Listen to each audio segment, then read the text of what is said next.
Welcome to Chapter 7 of Human Resource Management by Laura Portalees. This is Dr. J. Kent Gregory, and we'll be talking today about retention and motivation. And this is part one of that discussion. So, retention and motivation.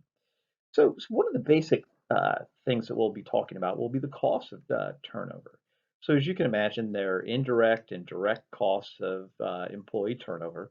And one of the ways to calculate the rate of turnover or the percent of turnover is to look at the separations during whatever period you're looking at.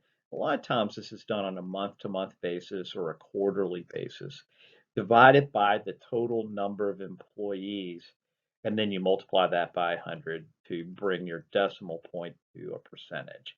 So you could look at the separations during the period, and then the total number of employees during the midpoint of that period, and that'll give you the percent of turnover. So the cost of turnover. So a lot of times the cost of turnover can range anywhere from 20 to 200% of the employee's salaries. So if you think of that, that's 2 years of an employee's salary if he or she loses. So when we talk about turnover, it's the loss of an employee for any number of reasons. Voluntary turnover, this is initiated by the employee, and this very often can be predicted and addressed in human resources. And then there's involuntary turnover, where the employee has no choice in the termination. And a great example of this is when the employer initiates this due to non-performance.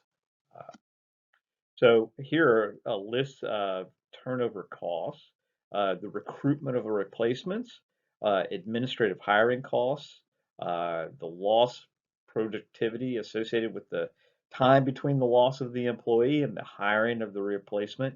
And I would also even say the training of the replacement, which brings us to the next one, lost productivity uh, due to a new employee learning the job. Uh, there are costs of training, costs associated with the employee's lack of motivation before leaving. So if the employee's not particularly motivated before he or she leaves, then he or she's probably not performing at his or her top potential. And then you also could see the costs of trade secrets and proprietary information, lost and then shared by the employee. And then there are public relations costs. Uh, so here are some costs of turnover that's been split between direct and indirect. So direct costs are the recruitment costs. Indirect are the lost knowledge. Advertising costs, those are definitely hard costs. Indirects would be the loss of productivity while the new employee is being brought up to speed.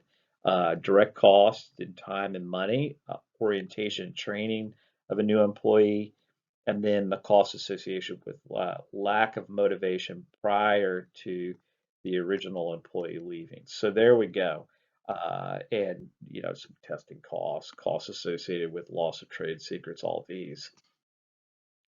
So reasons for voluntary turnover. And many of y'all may have been in situations like this before. A poor match between the job and the skills of the employee, uh, lack of growth or lack of perceived potential for growth within the company, internal pay equity, meaning a perception of inequity in terms of internal pay, problems with management, and then problems with workload.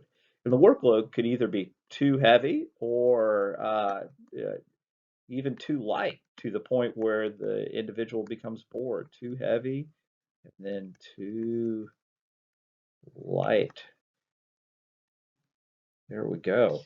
Uh, So here's a whole gamut of you know reasons for employee turnover.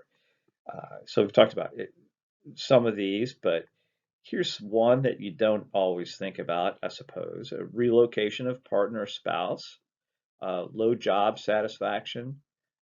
Here's we talked about workload, a job mismatch. We talked about perceptions of fair treatment, uh, looking for more career advancement, internal pay issues.